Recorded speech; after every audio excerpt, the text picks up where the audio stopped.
Is your life nothing more than a highly produced, wildly expensive commercial for a product you don't even believe in anymore? Take a moment. Really, stop. Look around. What do you see? A world perpetually bent over, frantically scrolling, perpetually wanting. We are living in a society where the ultimate sin isn't greed, but stillness. The ultimate failure isn't a lack of character, but a temporary lapse in acquisition. We've become a planet of obsessed consumers, chasing shadows of wealth and applause, trading the very essence of our time, the single, finite, non-renewable resource we all possess for a high-definition, high-interest rate ticket to a gilded cage. You're not being sold products anymore. You're being sold an identity, a narrative, a life that demands a constant, debilitating subscription fee. They tell you to hustle. They tell you to climb. They tell you to earn the right to exist, the right to relax, the right to be happy. And what is the currency of this new existence? Money. Not as a tool for freedom, but as a monument to your own perceived worth. Not as a means to an end, but as the agonizing, all-consuming end itself. We've internalized the lie that the depth of a person's soul can be measured by the thickness of their wallet or the sleekness of their car. We worship the visible, the status symbol, the brand logo, the vacation photo, a fleeting, two-dimensional projection of a life we assume must be magnificent because the price tag was. But look closer. Peer past the polarized glass and the highly edited filters. Do you see the exhaustion in the eyes of the man who finally hit the seven-figure mark only to realize his anxiety escalated with every decimal point? Do you hear the silence in the mansion of the influencer who owns everything but the peace to enjoy it? The obsession, this relentless, spirit-crushing pursuit of more, is the virus of the mind. It doesn't promise happiness. It promises only a temporary, dopamine-fueled distraction from the deeper, more profound question you've been avoiding your entire adult life. Why? Why this specific chase? Why this endless competitive rush? Is it for a legacy? Or is it merely to quiet the nagging, insecure whisper in your own mind that says you are not enough? I, in my era, studied the giants, the architects of industry, Andrew Carnegie, the steel magnate, a man who amassed one of the greatest fortunes the world had ever seen. What was the central, soul-etching truth Carnegie impressed upon the young Hill? It wasn't a stock tip or a real estate secret. It was the absolute, unshakable necessity of a definite chief aim. And what is a definite chief aim? It is the anti-obsession. It is not the vague, desperate yearning for a lot of money. It is the surgical, precise, emotion-charged blueprint of a life worth living, a purpose so magnificent it makes the mere accumulation of possessions feel trivial by comparison. The obsession with money and status is the siren song of mediocrity. It promises arrival, but delivers only a revolving door of temporary fixes. The true giants, the ones who didn't just accumulate, but created, they understood a deeper magic. Look at Thomas Edison. He wasn't obsessed with the patent fees. He was obsessed with light. He saw a world of darkness and held a relentless, almost maniacal vision for illuminating it. His failures, the thousands of times his experiments didn't work, weren't setbacks. They were simply data points on the path to his definite chief aim. His obsession wasn't a dollar amount. It was an outcome that transcended his personal bank account. Look at Walt Disney. He wasn't focused on quarterly earnings reports in the beginning. He was obsessed with an invisible world, a perfect, imaginative, joyful place he was determined to build, brick by cartoon brick. He faced bankruptcy, ridicule, and betrayal, but his vision, the purpose, was his fortress.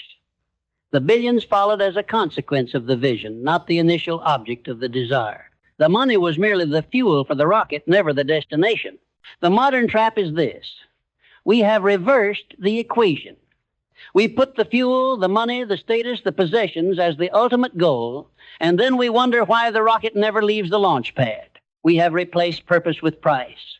This, then, is our first, most crucial pivot. We must shatter the illusion that obsession with the superficial is a path to the substantial. It's an intellectual and emotional cul-de-sac. It's time to shift your focus from the consequence to the cause. The consequence is the wealth.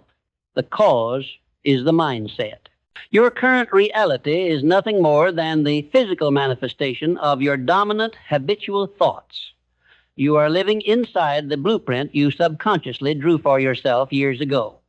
If your thoughts are cluttered with envy, fear of lack, or the desperate need for external validation, then your reality will be nothing more than a cluttered, fearful, and perpetually needy existence, regardless of the zeros in your bank account. Hill called it autosuggestion.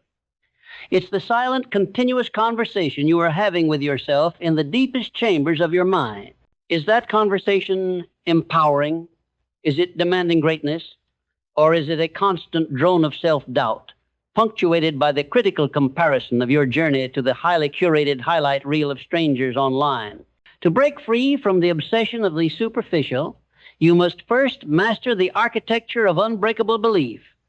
This isn't about reciting feel-good affirmations in the mirror. That's a parlor trick. This is a deep surgical installation of a new central operating principle in your core being. Unbreakable belief begins with clarity. The fog of generalized desire must be burned away. What exactly do you want? Not, I want to be rich, which is useless, but I will have $10 million in spendable capital by 11:59 p.m. on the 31st of December, 2035, achieved by revolutionizing the clean energy sector with my proprietary battery technology. See the difference? It is specific. It has a deadline. It names the method. And most importantly, it attaches a profound sense of purpose and value creation to the desire. This is not a wish. It is a command. It is a contract with yourself, signed in the ink of your own conviction. When you create this kind of clarity, two powerful things happen. First, your subconscious mind, the real powerhouse of your being, the tireless engine that works while you sleep, finally has a clear target. It stops wandering aimlessly, processing the daily deluge of negative news and social media comparisons, and starts working on the problem you've given it. It becomes a homing missile for opportunities, resources, and insights that align with your command. Second, you activate the universal principle that Hill observed in all the successful men he studied, the law of attraction. But forget the casual, passive interpretation you see on greeting cards. The law of attraction is not about wishing for a check to appear in your mailbox. It is about attracting the necessary people, circumstances, and knowledge, because your vibration, the emotional and intellectual intensity of your focus, is so high, so pure, and so aligned with your definite chief aim that you become a magnet for its realization. The obsessively superficial man attracts only fleeting transactions, temporary validation, and more debt. The man of unbreakable belief, anchored in a purposeful goal, attracts the very forces of creation. He is no longer chasing the market. He is becoming the market. He is no longer begging for a seat at the table. He is building his own universe. This shift in mental architecture is non-negotiable. It demands a rigorous, almost ruthless mental discipline. You must become the gatekeeper of your own mind. Every thought that does not serve your definite chief aim is a trespasser and must be immediately, surgically removed. The moment you catch yourself obsessing over a competitor's success, a brand name, or a perceived slight, you must stop, recalibrate, and consciously redirect that mental energy back toward your own specific burning purpose. This is the power of autosuggestion used correctly. You saturate your mind with the belief, the vision, and the command. You write it down. You read it aloud, twice daily, once in the morning to set the emotional intensity of the day, and once at night to instruct your subconscious on its mission while you sleep. You don't just say the words, you feel them. You feel the satisfaction of the achievement, the weight of the responsibility, the profound joy of the realization before it has physically manifested. This emotional charge is the voltage that brings the blueprint to life. And this, fundamentally, is where the obsessor and the creator diverge. The obsessor dreams of wealth to buy relief. The creator builds wealth to fund a mission. One seeks an escape from inadequacy. The other seeks to express a transcendent potential. The journey, however, is not a gentle stroll through a field of affirmations. It is a brutal, unrelenting climb. The moment you declare your definite purpose, the universe, or perhaps your own deeply ingrained habits, will begin to test your resolve. The first obstacle is always the specter of doubt. The second is the insidious, paralyzing disease of procrastination. These are not external enemies, they are internal saboteurs, the residue of the old fearful mindset still fighting for control. They must be faced not with dread, but with a cold, absolute conviction that your purpose is bigger than your fear. And that conviction, that force, is forged in the fire of desire. Not a weak general I wish, but a profound, burning, all-consuming, white-hot desire. It's the kind of desire that makes sleep difficult, the kind that demands action, the kind that makes the temporary discomfort of hard work feel insignificant next to the agony of an unrealized potential. It is the very engine Hill discovered powering every great success story from the early 20th century to the innovators of today, like Elon Musk, a man whose obsessive, sometimes reckless drive for multiplanetary life and sustainable energy is a masterclass in a definite chief aim that transcends personal luxury. He's not building rockets to buy more yachts. He's building them because the underlying vision is so enormous that it demands an all-in commitment. It is this white-hot desire, born from an unbreakable belief and anchored by absolute clarity, that creates the true positive obsession, the obsession with creation itself, not the obsession with the ephemeral rewards. This is the only kind of obsession that will not merely make you rich, but make you powerful, and more importantly, make you free. The moment your purpose becomes your primary focus, the hold of possession, status, and the validation of others begins to dissolve, replaced by the profound, quiet satisfaction of building a life that is authentically your own. The next step is recognizing that this intense focus requires not just thought, but mastery over the self. The modern world is an ocean of information, but a desert of specialized knowledge. We are drowning in data points, tweets, headlines, endless how-to videos, but starving for the deep, focused understanding that separates the architect from the amateur. The obsessor believes that success is a matter of knowing everything.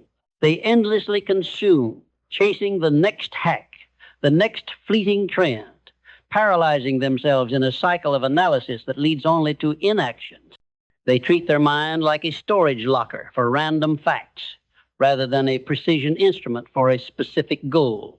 The true creator, the individual forging a life of undeniable power, understands that Hill's principle of specialized knowledge is not about having a PhD in every subject. It is about identifying the exact narrow sliver of expertise required to execute your definite chief aim, and then dedicating yourself with a monk-like focus to its absolute mastery. Look at Henry Ford. His aim was not to build a car. His aim was to democratize the automobile through a revolutionary, affordable assembly line. His specialized knowledge wasn't in metallurgy or electrical engineering. He didn't even have a formal education past his youth. His genius, his specialized knowledge, lay in the systemization of production, in the radical concept of the moving assembly line, in the ruthless elimination of wasted motion. He understood the architecture of efficient scale. He didn't need to know everything. He needed to master the one thing that would allow him to manifest his vision, And what followed was not just a successful company, but the restructuring of modern industrial society. You must stop treating your focus like a scattergun. Obsession with money often manifests as a desperation to try 5 different ventures at once, dividing your meager resources, your time, your energy, your mental capital, until all 5 efforts collapse into frustrated mediocrity. This is the amateur's mistake. The master focuses on the one hill to take. They commit to becoming not good, but the undisputed authority in their chosen niche. This commitment is the antidote to the financial obsession. When you are genuinely, passionately dedicated to mastery, when the pursuit of knowledge itself becomes your inner reward, the pursuit of money recedes to its rightful place, a necessary, powerful, but secondary metric of your success in serving the world. But specialized knowledge, however deep, is a static force without the dynamic charge of imagination. The world worships logic and data, yet every monumental shift in human history began as a flight of pure, unadulterated imagination. Hill categorizes this into 2 types: synthetic imagination and creative imagination. Synthetic imagination is the ability to take existing ideas, concepts, and pieces of specialized knowledge and combine them in new and useful ways. This is the engineer's mind, the way Steve Jobs combined existing microchip technology, graphical interfaces, and design elegance to create the iPhone. None of those components were new, but the synthesis was a world-changing act of genius. The obsessed consumer only sees the new phone. The creator sees the process of combination. But the truly unstoppable force is creative imagination. This is the capacity to receive entirely new, revolutionary ideas that have no precedent in your current reality. This is the realm of the true visionary, the artist's mind. It's the mind that says, not only will I build a new car, but I will imagine a world where the vast majority of people can afford one, and I will build a revolutionary system to realize that world. This is the highest form of mental architecture, the gateway to genuine originality. And here is the crucial connection. Creative imagination is only activated when your white-hot desire and your definite chief aim are so intense that your conscious mind cannot solve the problem. When you dedicate every waking thought and every emotional fiber to the attainment of your goal, when you work relentlessly with your specialized knowledge and still hit a wall, your conscious mind surrenders. It is in that moment of absolute exhausted commitment that the creative faculty of the subconscious, the 6th sense that Hill described, is engaged. The solution, the breakthrough idea, the non-obvious connection, is delivered to you, often in a flash of pure insight during a moment of relaxation, or sleep, or focused meditation. The man obsessed with money doesn't have time for this. He's too busy chasing immediate transactions, checking his portfolio every 5 minutes, reacting to noise. He is so focused on the how of the short-term hustle that he never taps into the deeper what and why that would unlock the breakthrough. He is trapped in synthetic imagination, combining known variables, and never accesses the boundless power of creative imagination to generate new variables. To escape the golden cage of superficial obsession, you must develop a spiritual ruthlessness toward your time. You must carve out periods of absolute solitude and focused concentration, what we now call deep work, where you are not consuming, but creating. You must feed your mind with your specialized knowledge. Then allow your imagination to run wild on the problem of your definite chief aim. This is the forge where the true currency is minted, the currency of original ideas. In the 21st century, ideas are the ultimate leverage. Money is a commodity. Status is fleeting. Possessions decay. But a proprietary, world-shifting idea, born from focused, specialized knowledge and powerful, creative imagination, that is an engine of generational wealth, legacy, and genuine earned freedom, Once you have forged your unbreakable belief, acquired your specialized knowledge, and activated your creative imagination, you are ready for the most powerful and yet most overlooked principle, the mastermind alliance. The obsessor is a lone wolf, driven by scarcity, suspicion, and a zero-sum mentality. They view others as competitors to be crushed or resources to be exploited. Their journey is marked by isolation, and their ceiling is defined by their single brain's capacity. They can achieve success, yes, but it will be a heavy, joyless, and ultimately fragile success. The individual dedicated to a monumental purpose, however, understands the exponential, almost magical force of the mastermind. I defined it simply: the coordination of knowledge and effort in a spirit of harmony between two or more people for the attainment of a definite purpose. This is not a casual networking group. It is not a weekly coffee club. It is a fusion reaction of the mind. When you assemble a small, dedicated group of individuals who possess distinct, complementary, specialized knowledge, a financial strategist, a marketing savant, a technical genius, a legal expert, and you align their individual expertise toward a single, common, compelling goal, the collective brain power is not merely additive, it is multiplicative. The group mind, or the mastermind, creates a third, invisible, and overwhelmingly powerful entity. Think of the mastermind that built PayPal: Musk, Thiel, Levchin, Hoffman, Sachs, a collection of radical thinkers, each with a different piece of the puzzle: technology, finance, law, vision. Their combined effort, fueled by an intense, unified desire to revolutionize online commerce, did more than any one of them could have done alone. They created not just a business, but a financial ecosystem and a talent pool that seeded the next generation of Silicon Valley giants. Their obsession was not the PayPal equity itself. It was the audacious act of creation, the definite purpose. The status and billions were the echo of the masterwork. Your mastermind alliance must be built not on friendship or convenience, but on ruthless alignment of purpose and absolute harmony of effort. This harmony is non-negotiable. Discord, jealousy, or hidden agendas are the acid that dissolves the mastermind. When all members are operating from a place of genuine contribution and shared vision, ideas flow more freely, mistakes are caught earlier, and the psychological burden of the massive undertaking is shared, preventing burnout and doubt. If you are obsessed only with money, you will try to hire people to do your bidding, fostering a transactional relationship built on salary. If you are obsessed with purpose, you will attract partners to your vision, fostering a spiritual relationship built on shared ambition. People will join your cause not for the paycheck, but for the profound, life-altering experience of participating in a meaningful creation. They join your mission because it allows them to actualize their own specialized knowledge and their own definite chief aim.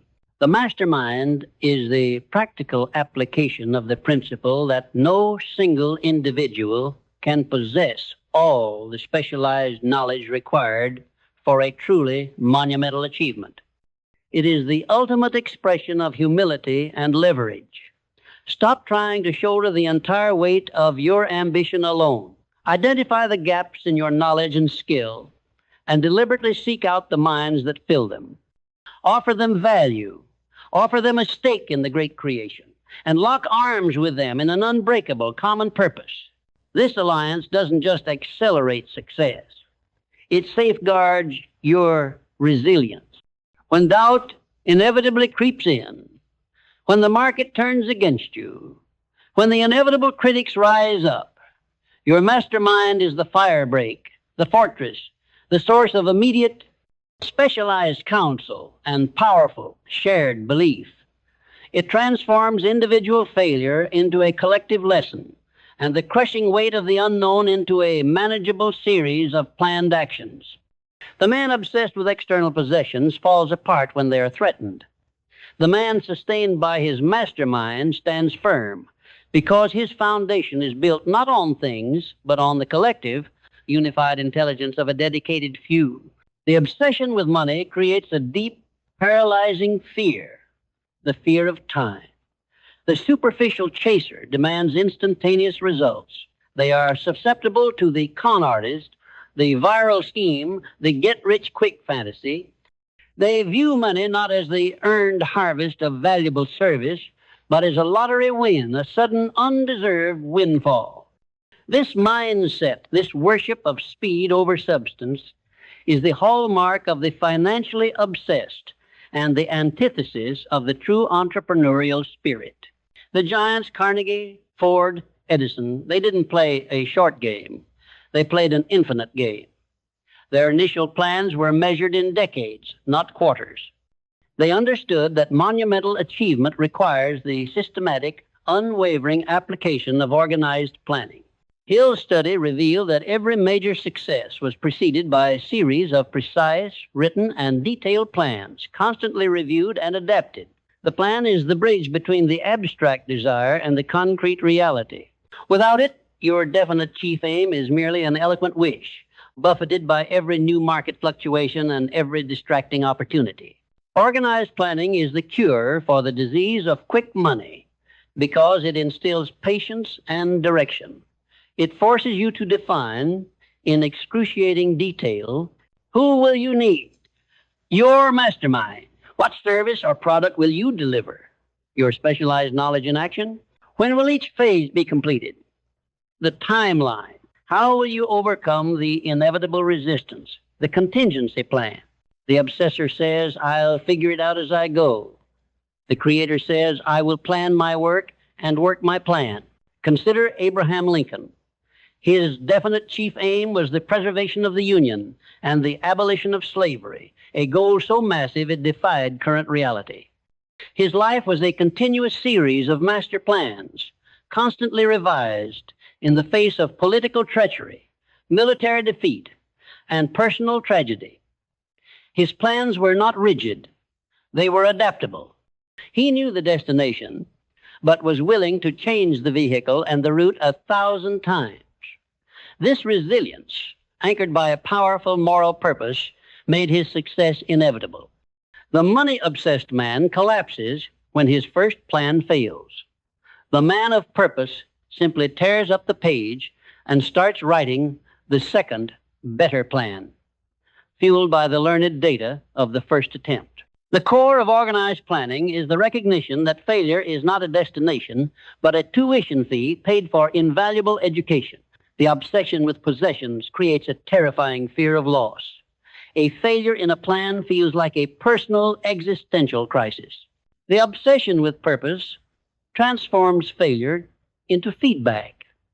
Each setback is merely a test of your plan, requiring you to iterate, refine, and deepen your specialized knowledge.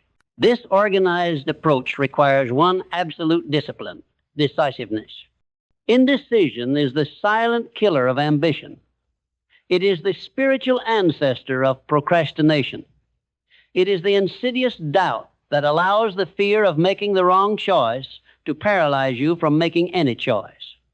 And where does indecision thrive? In the mind that is obsessed with external opinion and status. When your primary focus is what others will think, when you are calculating the social status of a move rather than the strategic utility of a move, you become paralyzed. You delay, you seek endless advice, you analyze until the opportunity window slams shut. Indecision is the slow, agonizing death of a definite purpose. Hill found one trait common to every person of immense achievement. They reach decisions quickly and change them slowly. Conversely, the mediocre man, the one trapped in the cycle of acquisition, is easily swayed, reaches decisions slowly, and changes them quickly. They are intellectual weather vanes, spinning directionally with every shift in the prevailing social wind or market hype. They chase cryptocurrency one week, real estate the next, and a new social media platform the week after. They confuse activity with productivity, and their scattered energy guarantees an equally scattered, unsatisfying result. Jeff Bezos in the early days of Amazon is a perfect example of rapid, decisive action married to a long-term plan. He made the radical decision to bet his entire future on online book sales, a deeply contrarian move at the time. He did not seek consensus. He sought data and conviction.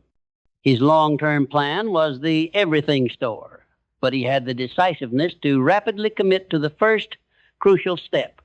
This commitment and the subsequent rapid adjustment of his organized plans allowed him to move mountains while his slower, more cautious competitors were still holding committee meetings. Decisiveness requires a supreme confidence in your own judgment, a confidence that can only be built by possessing specialized knowledge. You can't make fast, good decisions if you don't know the core facts of your domain. Relying on your mastermind, you quickly gather the necessary specialized input, process it, and move, focusing only on the aim. If a decision moves you closer to your definite chief aim, it is the right decision, regardless of the criticism it generates. You must inoculate yourself against the poison of public opinion. The world's greatest creations were always in their infancy ridiculed by the majority. If you need the crowd's permission to act, you will live and die in the crowd's mediocrity. The man obsessed with status will sacrifice the right decision for the popular decision. The man obsessed with creation will sacrifice popular approval for the right strategic move.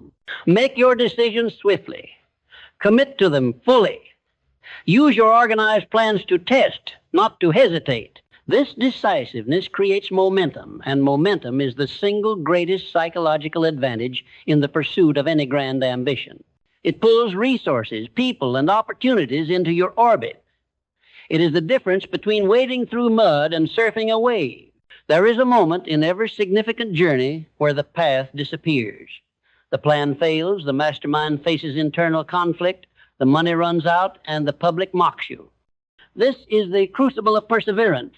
The obsessor quits here. The creator is forged here. Perseverance is not simply stubbornness. It is the unwavering faith that your definite chief aim, your purpose, is inevitable. It is the continuous, repeated application of effort long after the emotional intensity of the initial desire has waned. Hill identified perseverance as the acid test for sincerity of purpose. When Walt Disney was developing his character, Oswald the Lucky Rabbit, he lost the rights to the character and his entire animation team to a distributor. Total collapse. Most people would have quit, citing betrayal and bad luck. Disney didn't. He retreated, and in the sheer desperation of his white-hot desire, his creative imagination delivered Mickey Mouse. The profound rejection of the old allowed for the creation of the far superior new. His perseverance was a testament to his belief that his purpose was not to draw a rabbit, but to build a world of animated joy. Perseverance is an act of willpower, but willpower is only sustainable when it is channeled by a burning motive. If your motive is merely the acquisition of a luxury item, a possession the first wave of real adversity will wash it away. The motive isn't strong enough. But if your motive is to solve a grand problem, to express a unique vision, to serve a massive audience, that motive is an inexhaustible spiritual energy source. To develop unconquerable perseverance, you must define your why, write down daily why the attainment of your definite chief aim is absolutely essential, link it to service, to legacy, to profound meaning. Develop a habit of action. Perseverance is a habit. Force yourself to complete the small, difficult, necessary tasks every single day. The completion of micro goals builds the muscle required for macro goals. Master the power of faith. You must not just hope you will succeed, you must know it. Faith in the Hillian sense is the state of mind achieved by autosuggestion and emotionalized belief. It is the inner conviction that your vision is already realized in the spiritual realm and that your action is merely the physical process of bringing it forth. The obsession with superficial rewards is a temporary fire, easily extinguished. The commitment to perseverance is the eternal flame fed by a profound non-material purpose. It is the ability to walk through the darkest valley of doubt, not with arrogance, but with the quiet, unshakable conviction that the light you seek to create is worth every single step. And this conviction requires a final, often overlooked ingredient, the disciplined harnessing of the deepest human emotions. The superficial obsessor is emotionally bankrupt. They rely on external stimuli, the purchase, the praise, the fleeting rush of market gains to feel alive. Their emotional landscape is a slave to circumstance. When the possessions arrive, they feel temporary pleasure. When the possessions are threatened, they feel profound despair. This volatility is the antithesis of sustained success. The architect of power, however, masters the concept Hill identified as the mystery of sex transmutation. This principle, stripped of its original era Victorian framing, is fundamentally the practice of emotional alchemy, the process of taking the most powerful, intense, and driving force in the human psyche, which Hill recognized as the energy associated with the emotion of love and sex, and deliberately redirecting that raw, white-hot, creative power away from its purely physical expression and channeling it directly into the demanding, monumental labor of the definite chief aim. This is not a denial of human emotion. It is the ultimate leveraging of it, the intense, often chaotic energy that drives creation, connection, and desire is the very same psychic voltage required for breakthrough. The mediocre man squanders this voltage in distraction, gossip, momentary vices, and aimless striving. The master, the genius, takes that colossal, driving emotional engine and attaches it to the flywheel of their greatest ambition. Look at the history of those who fundamentally changed the world: artists, inventors, philosophers, and tycoons. A profound, almost spiritual intensity marked their focus. They were men and women consumed by their work in a way that defied normal explanation. Their energy was not merely intellectual. It was emotionalized thought. They didn't just think about their purpose, they felt it deeply, passionately, and continuously. This principle teaches that the highest form of human energy is not only physical or intellectual, but spiritual. When you channel your deepest creative and emotional drives into your organized plans, when your definite chief aim becomes your central emotional obsession, your power is amplified tenfold. Your perseverance becomes effortless, not labored, because it is fueled by an inner fire. Your communication becomes profoundly persuasive, because it is infused with genuine, unshakable conviction. How is this transmutation practiced? Conscious redirection. When you feel the surge of any powerful emotion, whether it's frustration, intense desire, or even overwhelming joy, you immediately, consciously, and ruthlessly redirect that energy toward an active component of your plan. If you feel anger at a market setback, don't vent. Channel that heat into revising your plan, into making 5 more critical calls, into writing a breakthrough piece of content. Emotional anchoring. You deliberately link the mental image of your achieved definite chief aim to the highest, most positive emotions. As you repeat your autosuggestion, you don't just say the words. You feel the profound satisfaction of the outcome, the sense of service, the unburdened freedom. You are literally programming your subconscious to associate the hard work of your purpose with the highest emotional reward. This mastery over your emotional energy is the final internal separation from the superficial obsessor. The obsessor's passion is fragile, dependent on external validation. The creator's passion is a self-sustaining furnace, deliberately stoked and channeled. It is the engine that never runs out of fuel because the fuel source is internal, renewable, and limitless. The entire grand strategy, mindset, belief, specialized knowledge, mastermind, organized planning, and emotional alchemy, is useless if you allow the 6 basic fears to occupy the operating room of your mind. These fears are the root cause of the obsession with money and status. They are the invisible chains that bind the vast majority of humanity to a life of quiet desperation. I isolated them because he understood that the pursuit of external possessions is often merely a defensive, compensatory mechanism against a deeper spiritual terror. The 6 ghosts are the fear of poverty. This is the most destructive. It paralyzes action, destroys ambition, and makes a man believe his only salvation lies in accumulating a defensive wall of currency. The obsession with money is a symptom of this deep-seated, paralyzing fear of lack. The cure is the knowledge of the power of organized thought. When you realize your greatest asset is your mind, not your wallet, the fear loses its grip. The fear of criticism. This is the fear that fuels the obsession with status and possessions. You buy the expensive car, the brand name, the oversized house, not for utility, but to fend off the critical judgment of your peers. This fear cripples your decisiveness and guarantees a life lived according to someone else's script. The cure is the definite chief aim, which by its nature demands that you transcend external opinion and embrace your uniqueness. The fear of ill health, a preoccupation with ailments that steals mental energy and time. The cure is focused action and the recognition that a mind consumed by a grand purpose has little energy left for dwelling on minor physical discomfort. The fear of loss of love of someone.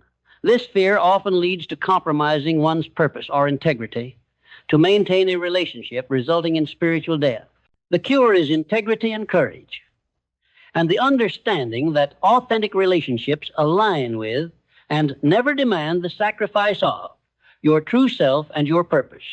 The fear of old age, the dread of physical decline, and the loss of personal independence. This fear makes people rush and make desperate, short-sighted financial decisions. The cure is the mastery of the mind, which proves that the greatest creative years can be in one's later decades, as intellectual and spiritual power only deepens with time. The fear of death, the ultimate fear which can lead to chronic procrastination, a delay of one's purpose until some imagined safer future. The cure is the creation of a legacy through your definite chief aim. You realize that your time is finite, and the only true immortality lies in the monumental work you leave behind. These fears are not fought with passive hope. They are fought with the daily, systematic application of the principles of success. Every decisive action you take, every moment of sustained perseverance, every dollar earned by value creation rather than speculation is a direct blow against these psychological saboteurs. You must hold a daily court in your own mind, examining your thoughts and surgically removing the suggestions of these ghosts. When you achieve this level of mental discipline, the obsession with money and possessions does not merely disappear. It becomes irrelevant. You realize that the goal you were seeking was never in the ground outside. It was in the intellectual and spiritual power you unlocked within yourself. The pursuit of external status is replaced by the profound, quiet confidence of self-mastery. The final destination of this journey is not a bank balance, but a permanent state of adaptability and resilient freedom. This freedom is not bought, it is earned through the continuous process of disciplined creation. The world is not a fixed landscape. It is a river in constant, often violent flux. Technologies vanish, markets pivot overnight, and yesterday's certainties become today's cautionary tales. The man obsessed with external possessions, the one who builds his identity around a rigid job title, a specific portfolio, or a fixed social hierarchy, is the first to be swept away. His foundation is brittle because he invested in static assets rather than dynamic capacity. The individual who has mastered the principles of purpose, specialized knowledge, and organized planning possesses the ultimate form of wealth, adaptability.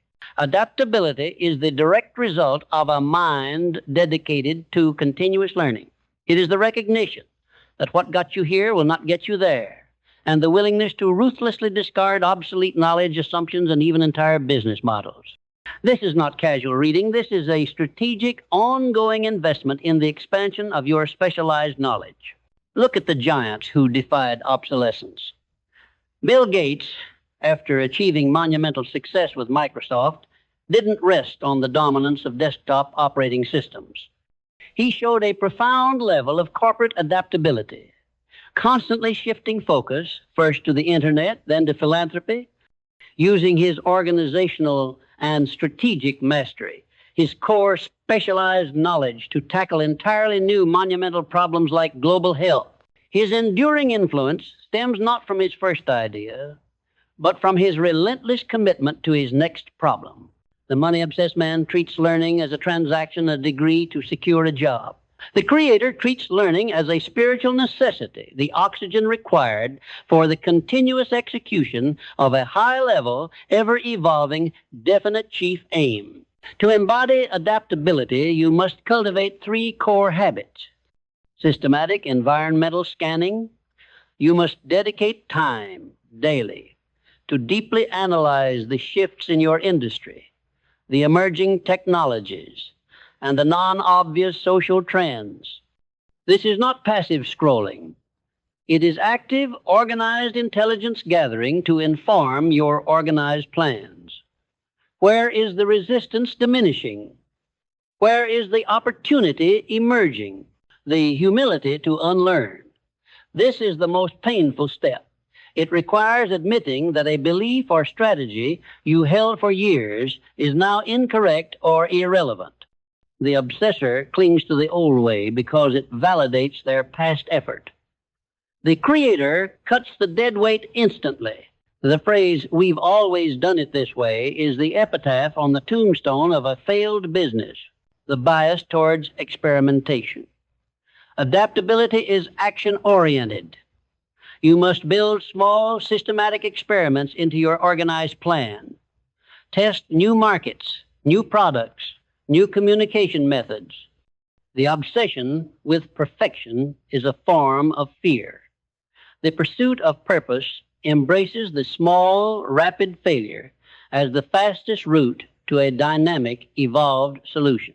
This continuous process of learning and adapting fosters resilience. Resilience is not just bouncing back from a setback. It is the capacity to absorb a shock and emerge stronger, wiser, and more prepared. The obsessive man whose focus is external shatters under shock. The resilient man whose foundation is internal purpose, knowledge, and planning bends, learns, and transforms the pressure into propulsion.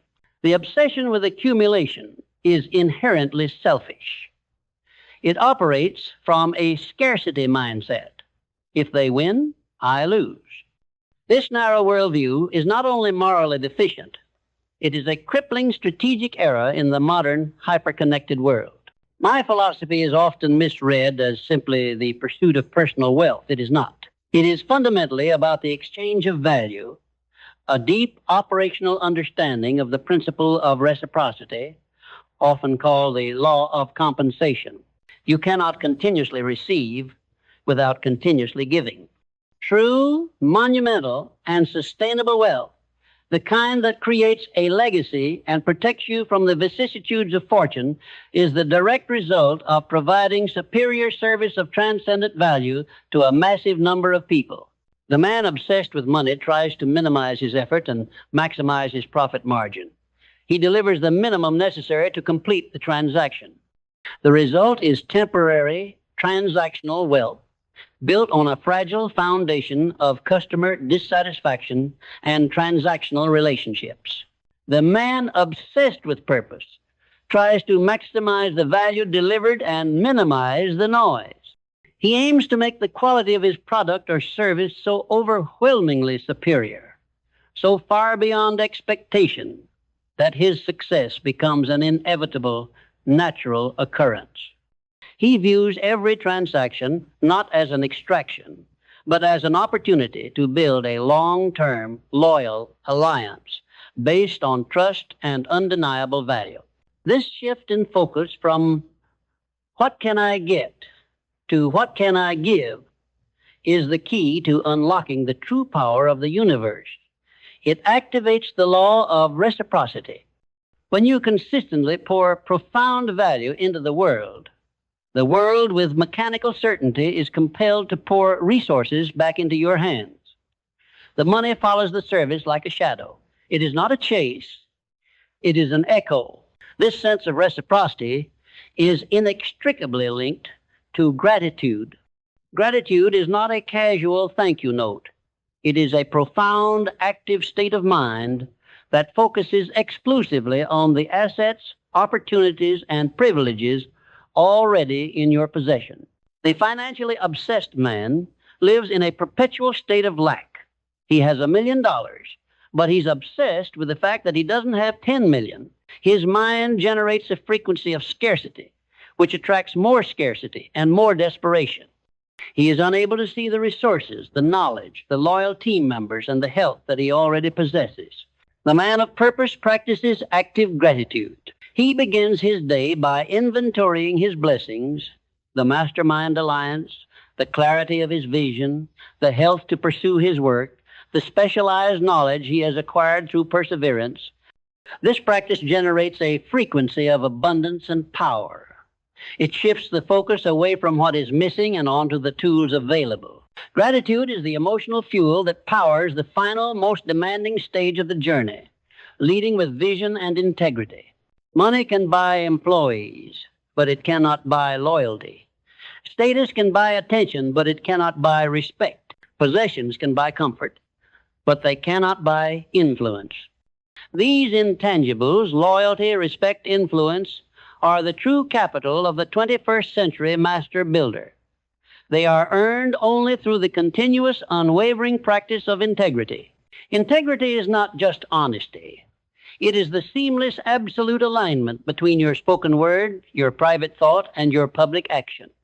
The obsessed man will cut corners, lie to himself, or betray a partner for a short-term gain.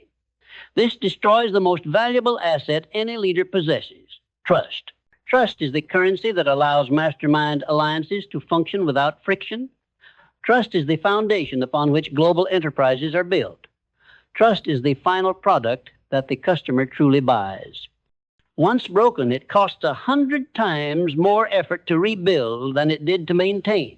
When your life is governed by a grand, moral, definite chief, aim a purpose that serves humanity, integrity becomes your operational standard.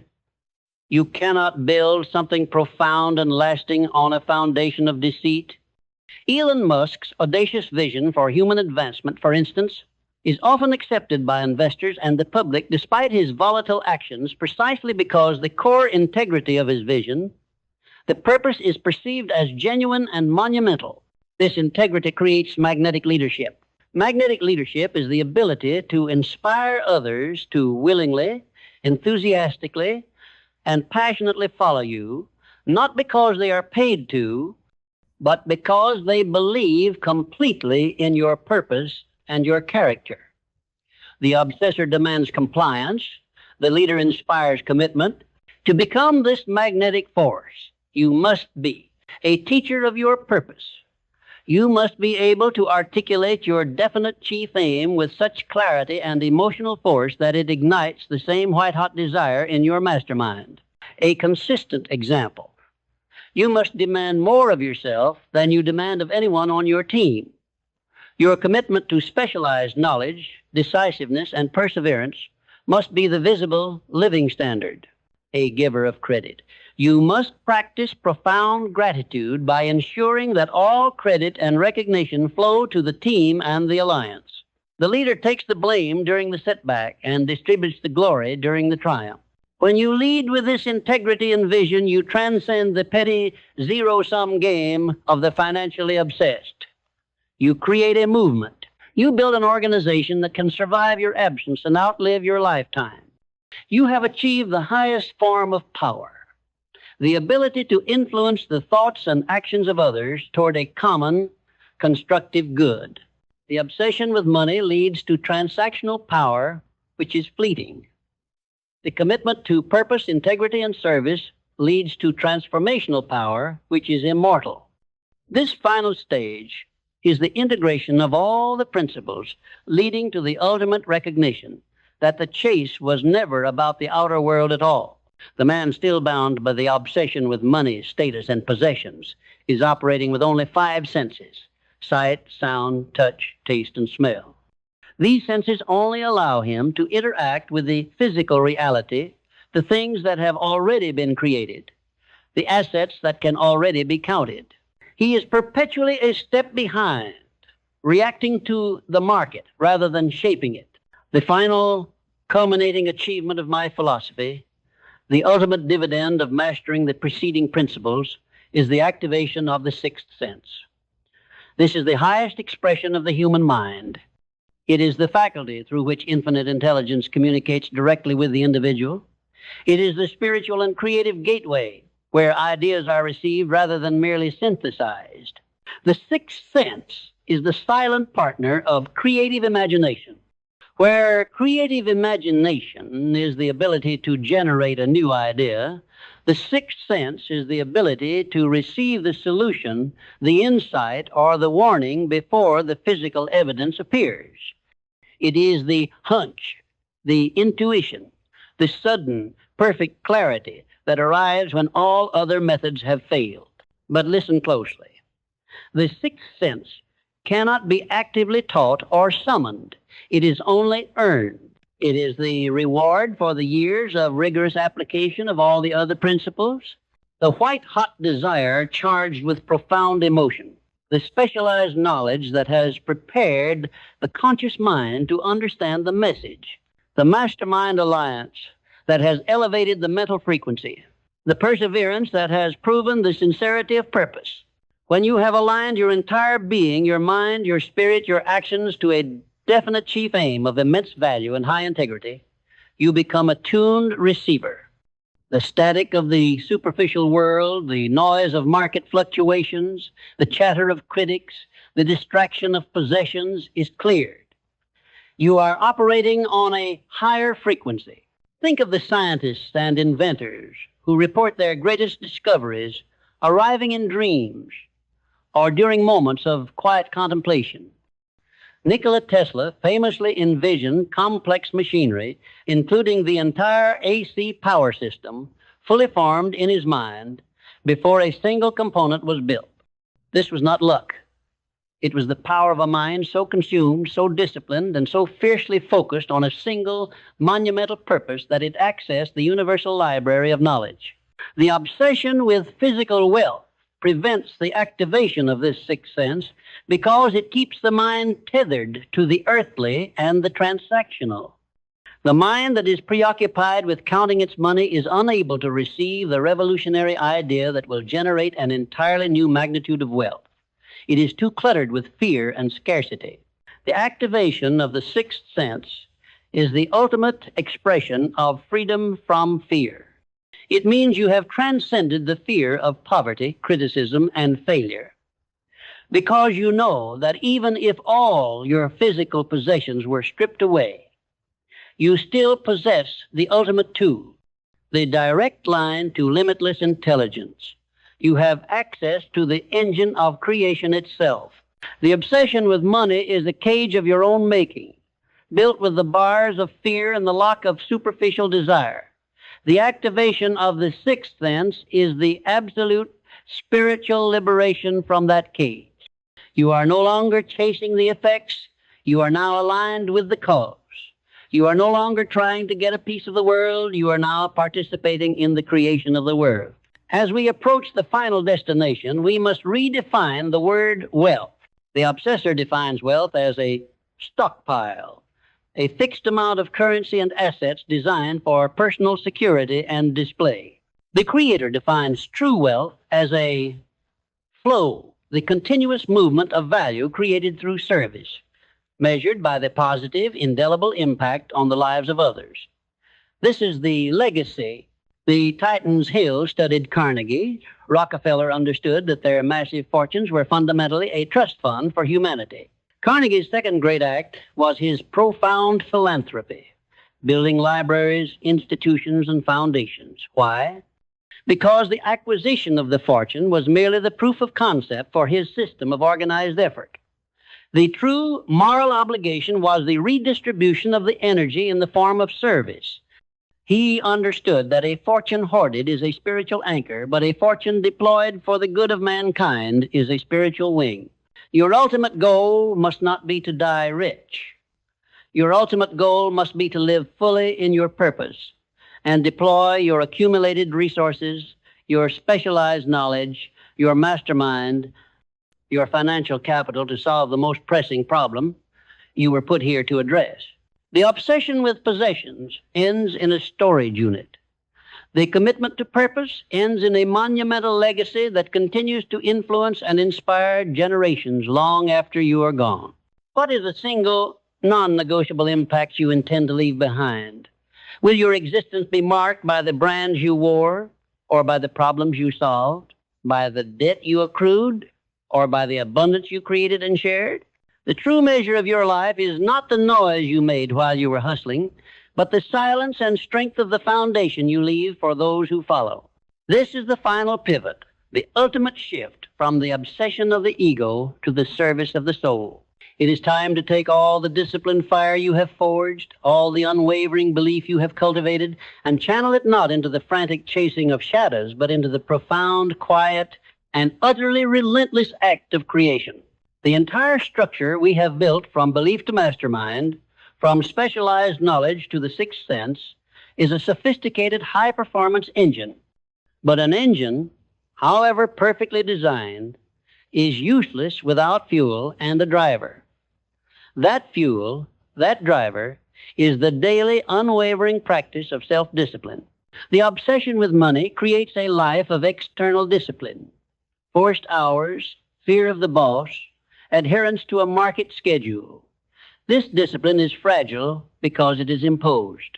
It is the discipline of the prisoner.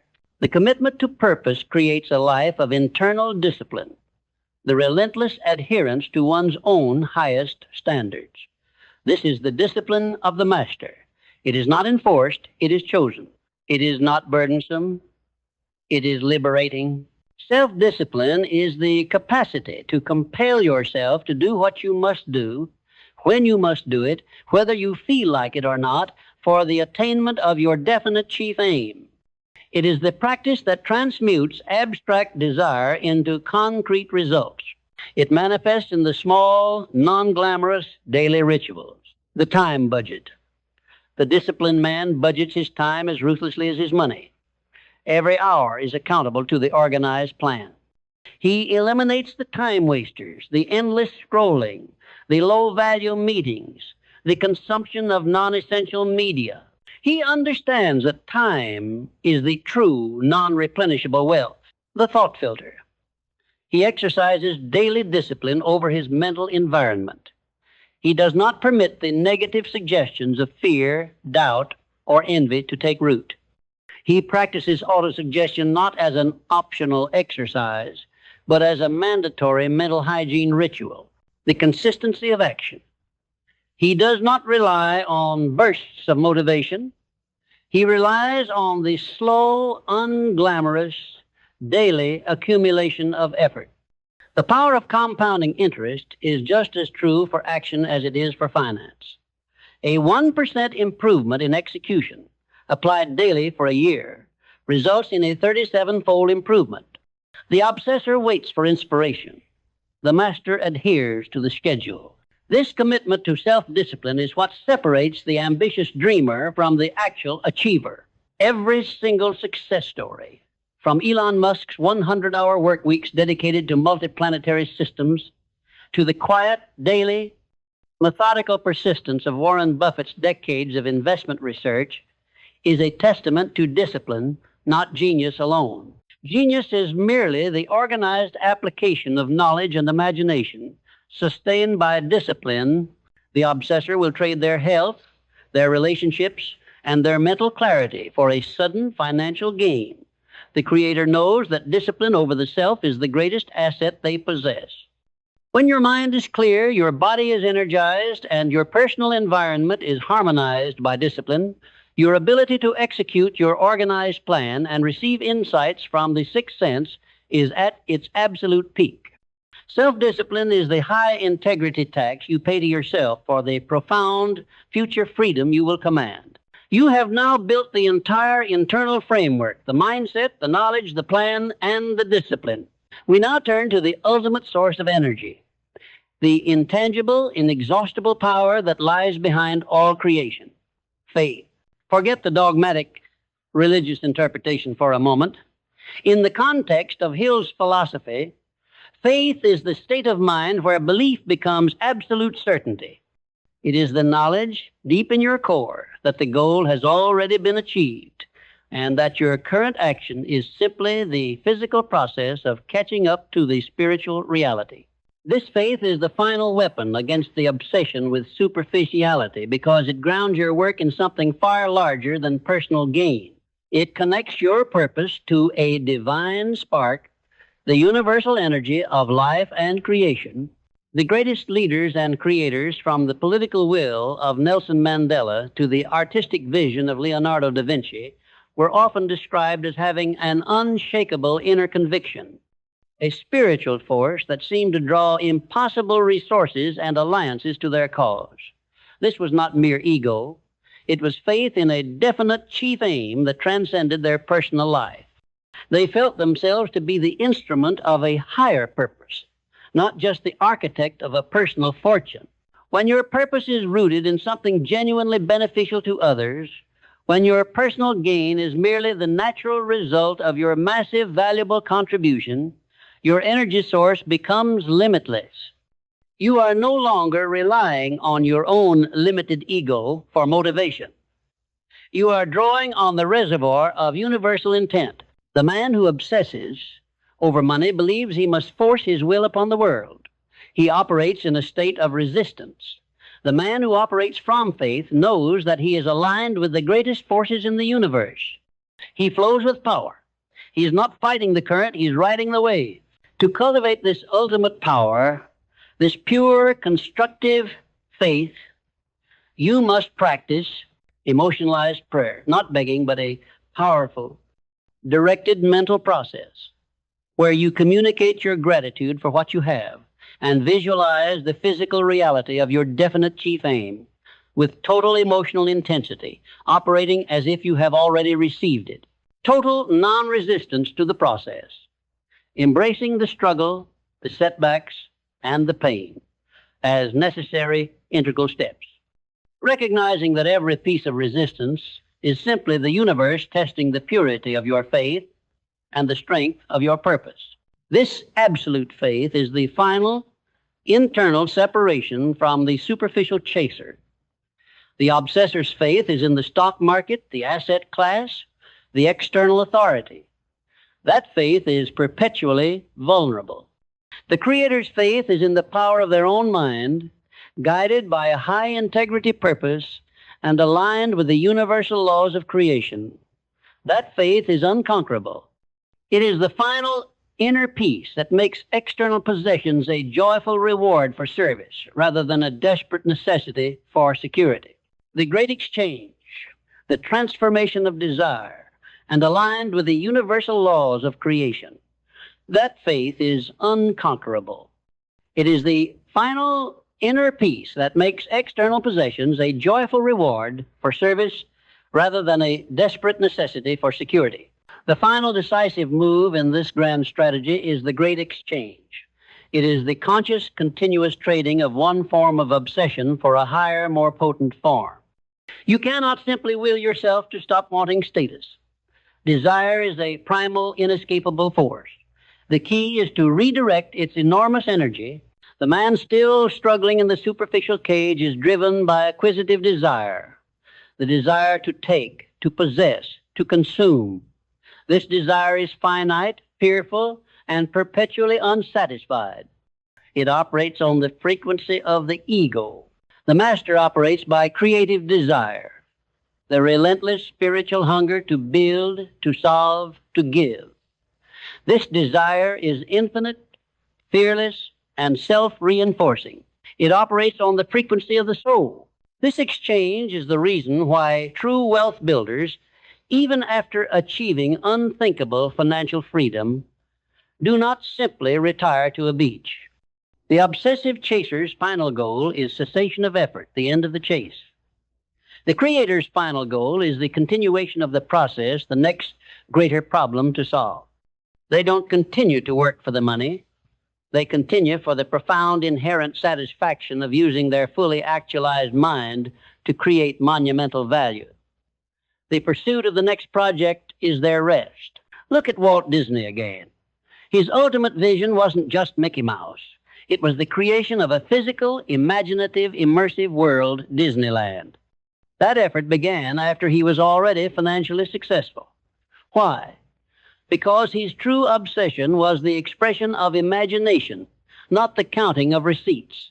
He exchanged the anxiety of acquisition for the joy of construction. You must practice this exchange daily. When you find your mind wandering into comparison, into calculating the cost of a luxury item, or into envy of another's success, you must execute the exchange. Acknowledge the obsession. I am feeling the desire for that external status symbol. Identify the root fear. This desire is a cover for my fear of criticism divided by poverty. Transmute the energy. Immediately redirect that hot, powerful, emotional energy into a measurable action that advances your definite chief aim. Write the next chapter of your plan. Make the difficult phone call. Solve the technical problem. You are not fighting the fire of desire. You are rerouting the hose to power the turbine of your purpose. This process transforms the nature of work itself. For the superficial man, work is a burden endured for a reward to be bought later. For the creator, work is the highest expression of self-mastery, the continuous, purposeful channeling of energy into a tangible creation. The work itself becomes the reward, and the money becomes a simple, honest scorecard of the value successfully delivered. The journey from superficial obsession to purposeful creation requires continuous course correction.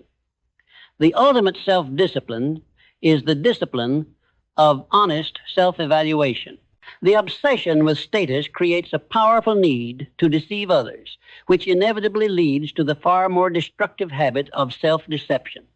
The superficial chaser cannot afford to look at the truth of his life, his debt, his procrastination, his fractured relationships, because the truth contradicts the commercial he is trying to sell to the world. He lives in a house of mirrors, perpetually admiring a distorted, flattering reflection of himself. The architect of power requires an unflinching mirror.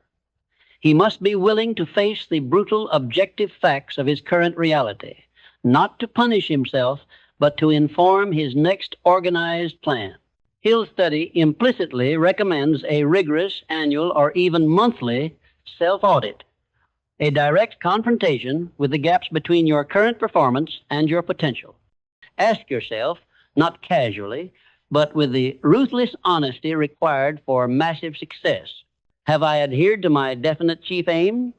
Or have I allowed temporary distractions to deviate my course?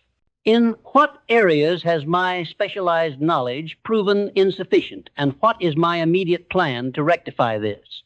Have I allowed any of the 6 basic fears to manifest in my actions or my decisions this month?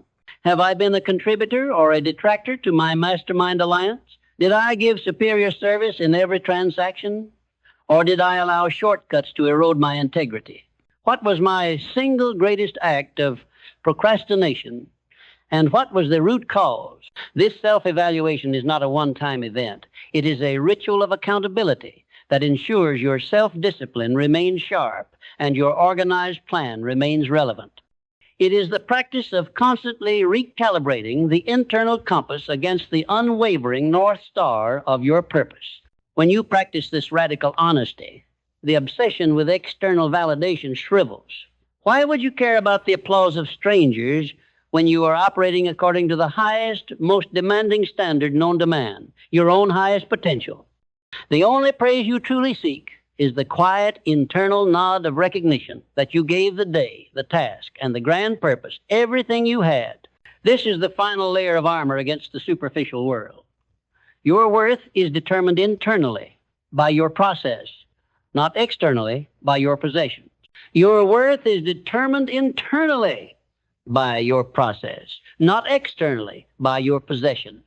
We arrive now at a concept that transcends mere human psychology and touches the edge of universal law, the law of cosmic habit force. This is the ultimate powerful engine that takes all your internal discipline and external action and makes your success an unstoppable mechanical certainty. The obsession with money creates bad habits: checking status obsessively, seeking shortcuts, procrastinating on the most important, difficult work. These negative habits, repeated over time, build a negative momentum, a cosmic habit force that works against your definite chief aim, making failure feel inevitable and effortless. The mastery of purpose creates positive habits. The ritual of autosuggestion, the daily application of specialized knowledge, the immediate decisive action on your organized plan, the continuous practice of gratitude and self-evaluation. When these high-integrity, disciplined actions are repeated, they build a positive momentum, a cosmic habit force that works for you. This law states that any thought or action, repeatedly acted upon, will become fixed and automatic, eventually becoming a force that compels its own continuation and manifestation. You are not merely building habits. You are literally programming the operating system of the universe to align with your purpose. The initial effort of forcing yourself to be decisive, to persevere, to seek specialized knowledge, that is the uphill push. But once that habit is fixed by repetition, the momentum shifts. The decision to act becomes easier than the decision to procrastinate. The work becomes effortless flow, not labored toil. Your thoughts, charged with white-hot desire, automatically reject the noise and focus on the solution. This is the point where the genius achieves true flow state, a state where the work is so seamless, so integrated with the self, that the line between the individual and the task disappears. The creation itself carries the creator forward. This is the ultimate victory over the obsession with status.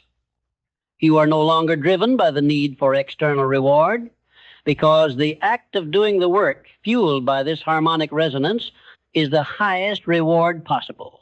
The man still chasing possessions must constantly exert willpower to fight his bad habits. The master has leveraged the law of cosmic habit force so that his good habits exert power on his behalf. His life becomes a demonstration of cause and effect. His current monumental success is merely the delayed, inevitable result of the quality of his daily habits, repeated without fail over years. This is the ultimate secret of longevity and success. It explains why a Warren Buffett can calmly execute a decades-long investment strategy while the rest of the market panics.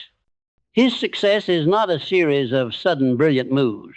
It is the predictable harvest of a perfected, disciplined process that has been fixed into an unstoppable habit force. Your purpose is your direction.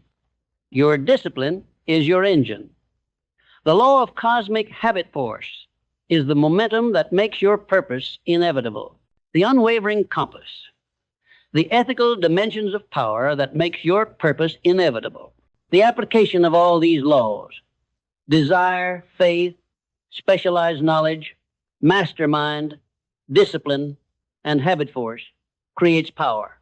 And power, unanchored by a higher moral compass, is the most dangerous force in the universe.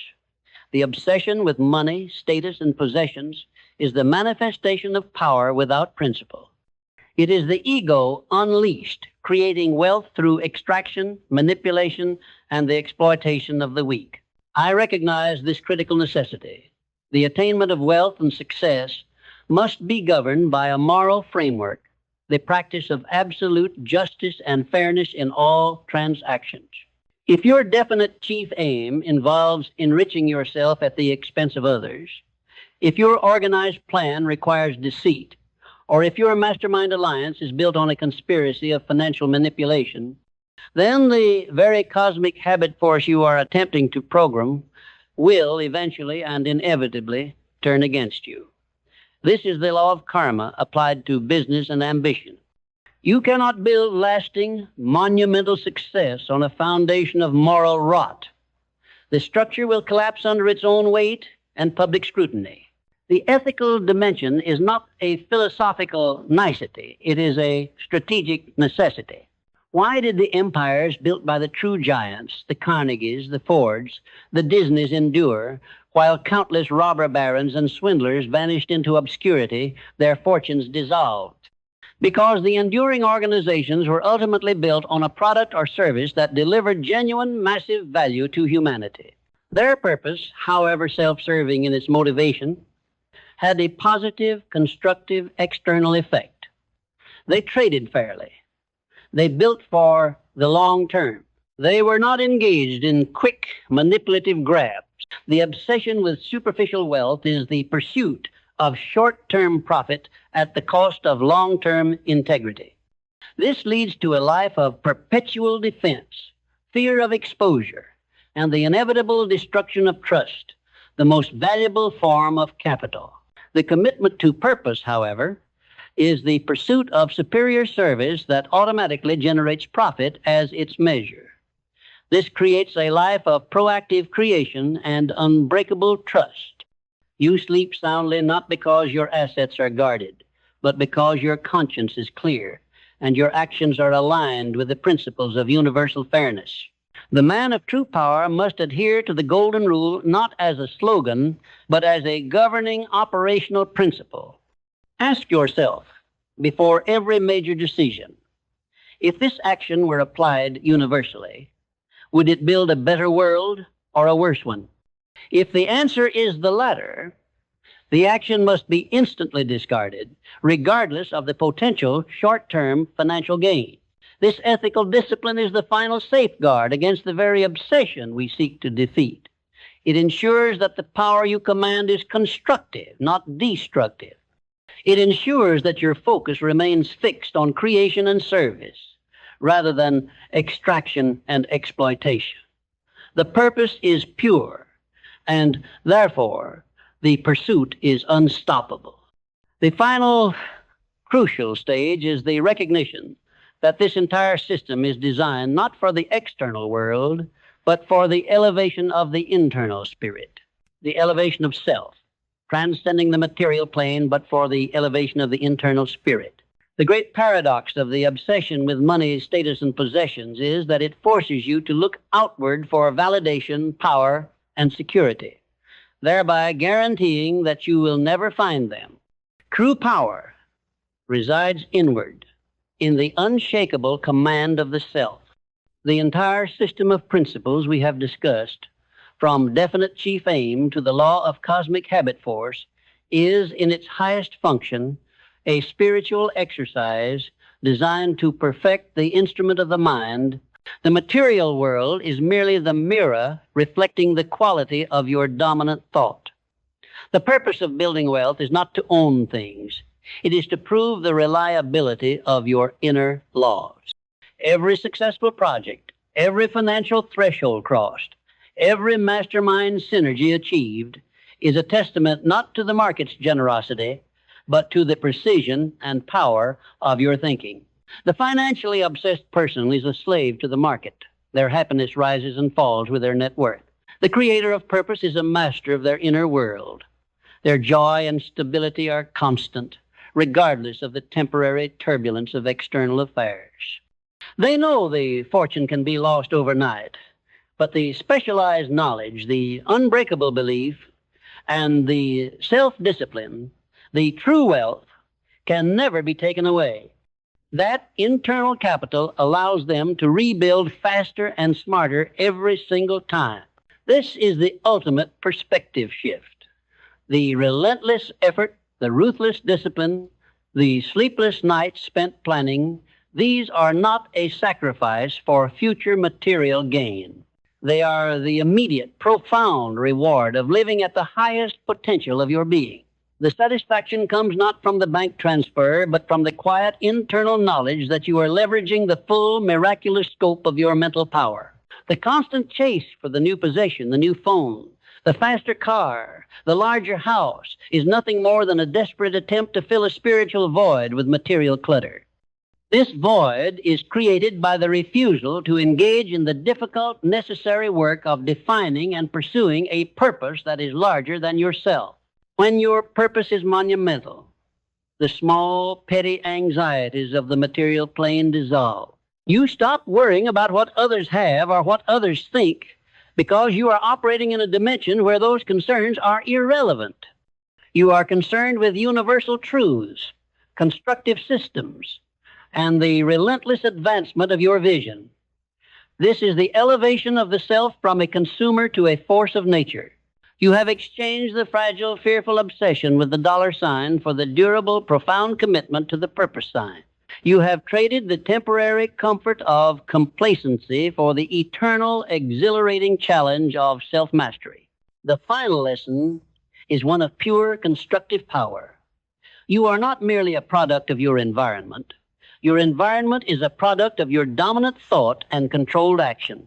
Now, stand ready. The time for contemplation is over. The blueprint is complete. The engine is tuned. The only thing left is the irrevocable command. The final lesson is one of pure constructive power. You are not merely a product of your environment. Your environment is a product of your dominant thought and controlled action. All the knowledge presented, all the wisdom distilled from the lives of giants, all the powerful principles of Hill's philosophy, they are nothing but intellectual curiosity until they are fused with action. The obsession with external achievement often manifests as an obsession with planning without execution. The individual reads every book, attends every seminar, and perfects the blueprint, but stands frozen at the threshold of the building site, paralyzed by the fear of the first hammer swing. Inaction is the ultimate unforgivable sin against your own potential. The difference between the person who is merely interested in success and the person who is committed to success is this. The interested person studies the map.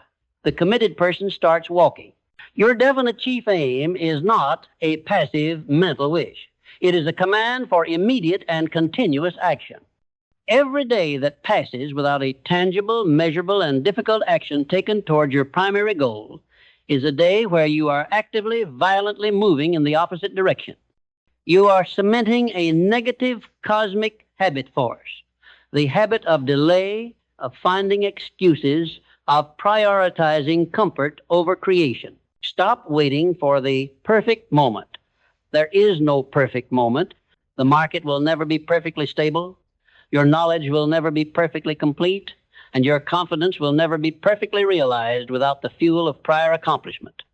Confidence is the result of action, not the prerequisite for it. The man obsessed with money often delays action because he's waiting for the perfect market signal or the perfect partner, hoping to mitigate all risk. This is the fear of loss manifesting as procrastination. The Creator understands that calculated risk is a fundamental component of all great ventures. Risk is not the enemy. Indecision is the enemy. Your task now is to identify the single, hardest, most crucial action required by your organized plan today, the one action you've been avoiding, and execute it within the next hour. Not tomorrow, not after you finish another round of research. Now, this immediate, decisive action is the emotional trigger that shatters the cycle of superficial obsession and reestablishes your commitment to the profound.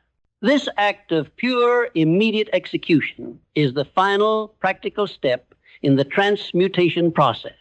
It is the moment where the spiritual energy of white-hot desire is converted into the physical reality of the result.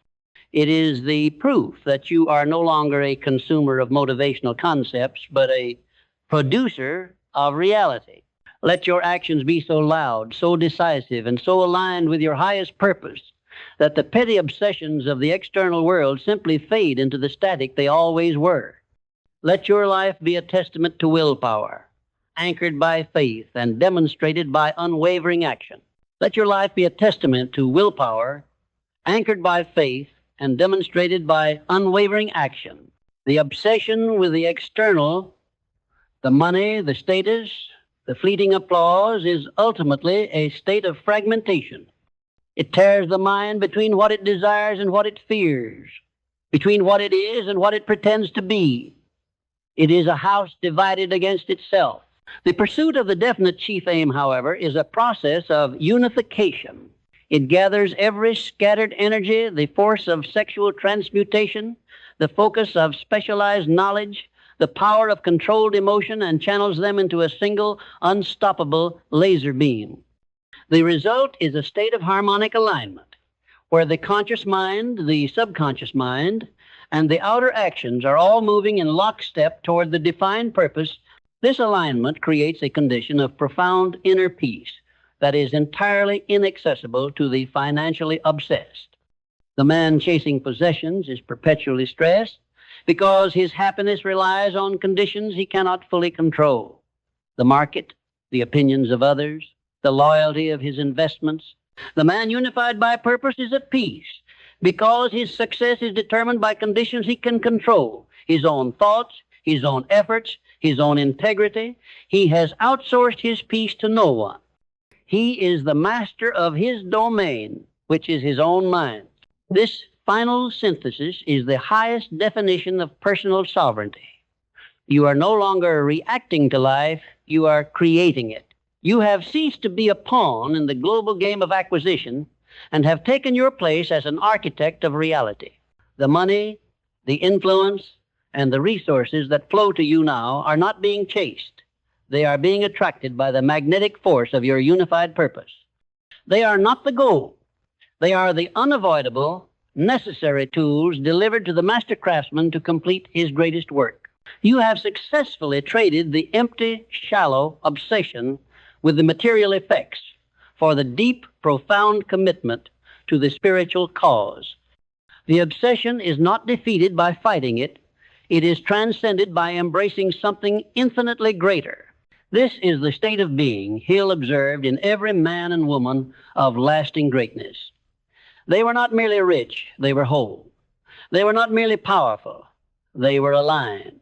And now, having built the foundation, forged the tool, and achieved the final powerful alignment of self, there is only one moment left: the moment of command. This is the state of being Hill observed in every man and woman of lasting greatness. They were not merely rich, they were whole. They were not merely powerful, they were aligned. And now, having built the foundation, forged the tool, and achieved the final powerful alignment of self, there is only one moment left before the final declaration. That moment is the recognition of the burning moment. The entire scaffolding of organized planning, mastermind, and specialized knowledge is built for this instantaneous window, the moment of absolute clarity fused with absolute necessity. This is when the opportunity presents itself, the market pivots, or the necessary resource becomes available, and you must act with an intensity and speed that leaves the superficial chaser paralyzed in the dust. The obsessor is perpetually reactive. They wait until they see proof of success in others before they move. They are followers, always chasing the echo. The creator, operating with a sixth sense informed by their purpose, is perpetually proactive. They see the opportunity before it is fully formed, and they strike with the decisiveness of a lightning bolt. This is the lesson of Musk taking the entire payload of his personal fortune and betting it on Tesla and SpaceX at the height of the 2008 financial crisis. This was not recklessness. It was a burning moment recognized through years of rigorous, purposeful planning. The environment was at its most challenging, but for his definite chief aim to advance humanity into space and sustainable energy, it was the moment when the resources, the talent, and the public desperation for change were perfectly aligned. He acted with total unwavering commitment. Your obsession with money will make you hesitate in this moment. It will whisper the fear of poverty. Don't risk what you have for what you might get. This hesitation is the death of monumental achievement. Your commitment to purpose will command action. It will override fear with the absolute conviction that the mission is bigger than the temporary risk. It says, the cost of inaction is infinitely higher than the potential cost of failure. The burning moment requires the unification of three forces: preparation, specialized knowledge, and plan. You must have done the preparatory work so the necessary action is immediately clear. Emotional intensity, white-hot desire. The desire for the purpose must be so fierce, it acts as a mental propellant. Decisiveness, the immediate total commitment to the action without seeking further external counsel or validation. Train your mind through your daily rituals, not for the slow burn of persistence, but for the instantaneous combustion of the critical moment. This is where the mastermind pays its highest dividend. When a unified collective intelligence acts as one, with speed and devastating efficiency, to seize the fleeting advantage.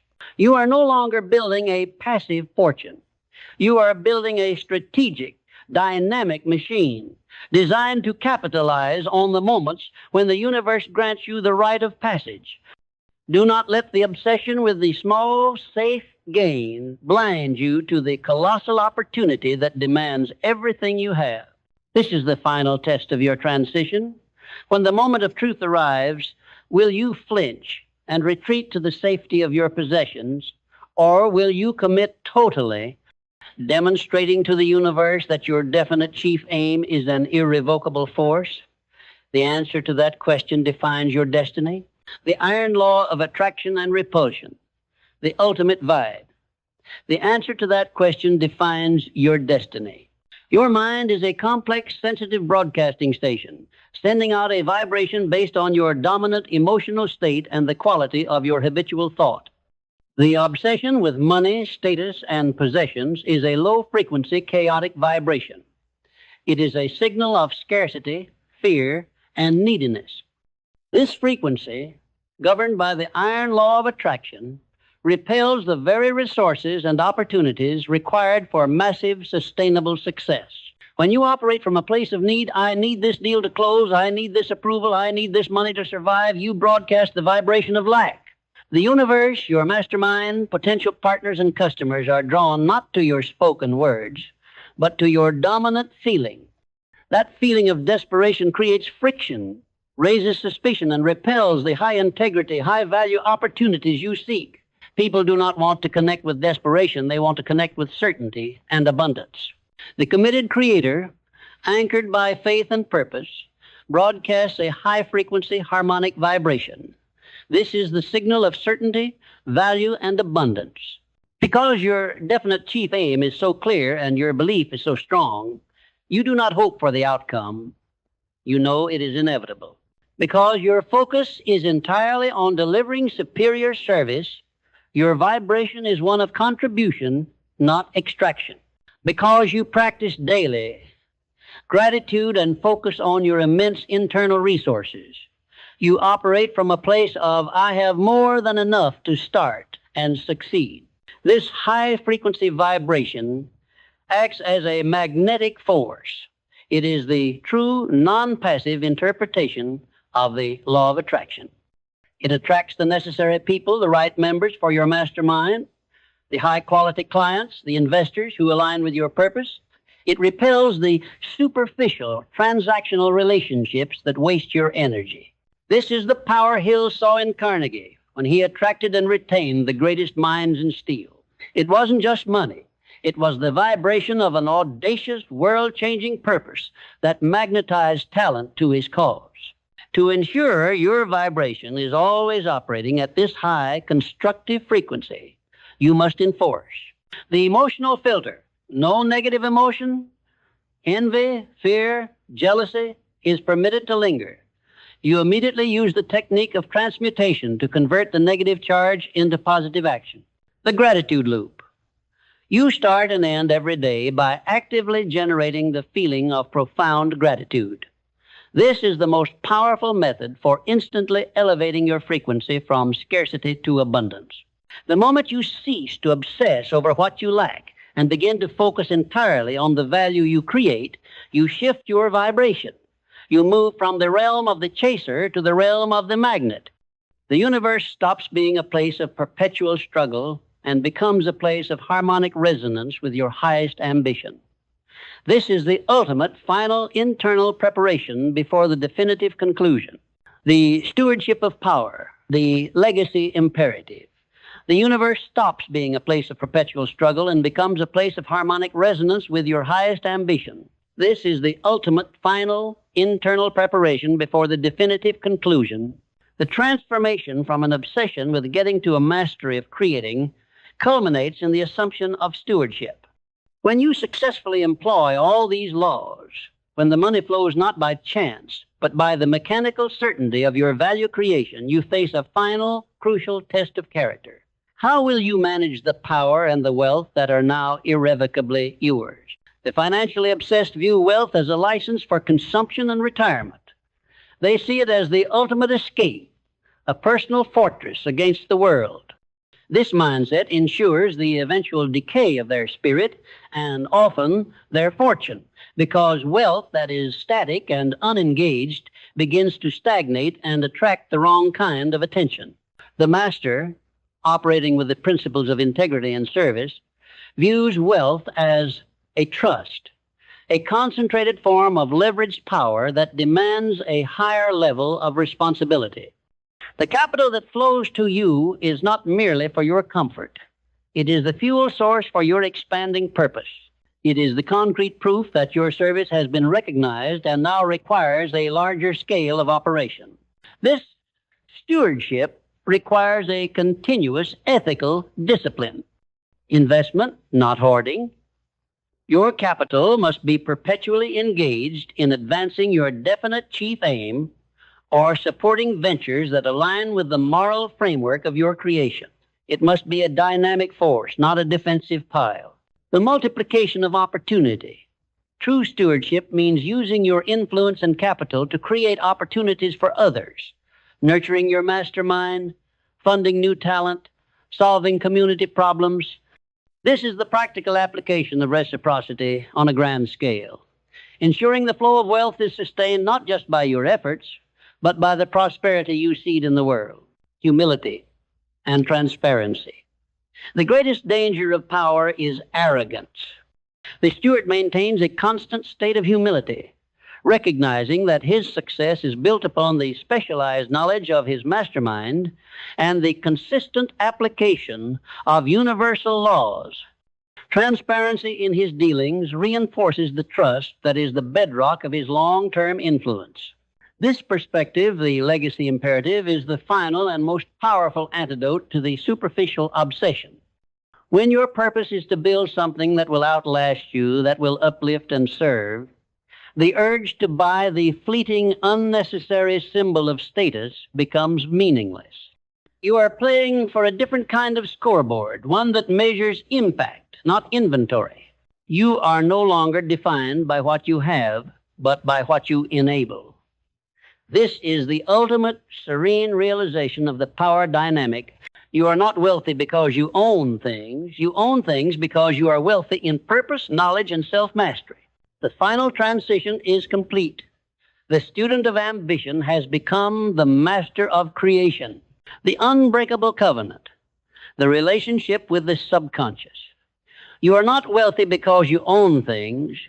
You own things because you are wealthy in purpose, knowledge, and self-mastery.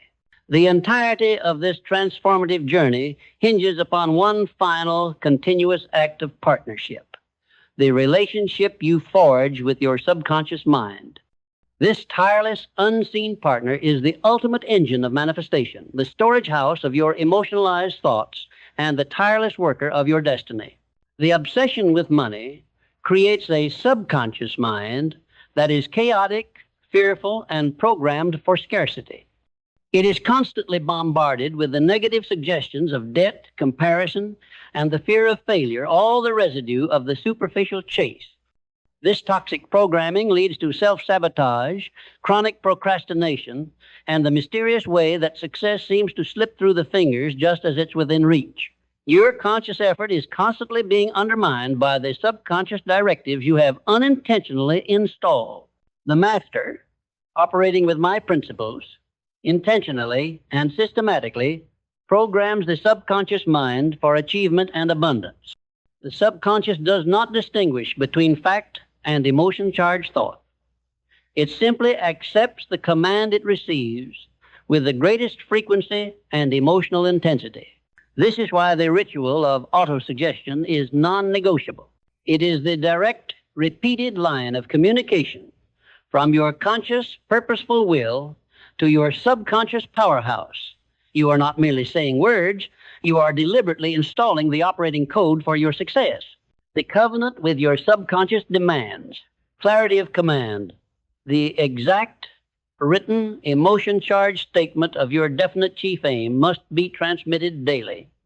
You must see it, feel it, and believe it until it becomes a fixed automatic program. Emotional voltage. The command must be charged with white-hot desire and the powerful, positive emotion of faith, the feeling of the goal already being achieved. A cold intellectual statement is ignored. A passionate felt command is obeyed. No contradiction. You must be absolutely ruthless in preventing the influx of counter-suggestions. When a fearful thought, a ghost of fear, enters the conscious mind, it must be instantly intercepted, reframed, and replaced with an empowering statement of the definite chief aim before it can be accepted and acted upon by the subconscious. When this covenant is upheld, the subconscious stops working against you and begins to work for you. It becomes a silent partner in your mastermind, working while you sleep, synthesizing specialized knowledge, and delivering the breakthrough solutions through the sixth sense. It transforms you into a magnet for the people and circumstances aligned with your purpose.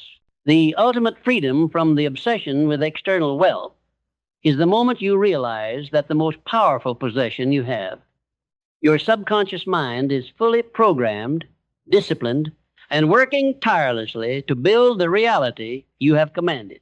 You have outsourced the daily grind to a tireless genius, leaving your conscious mind free to focus on the highest level of creative and strategic action.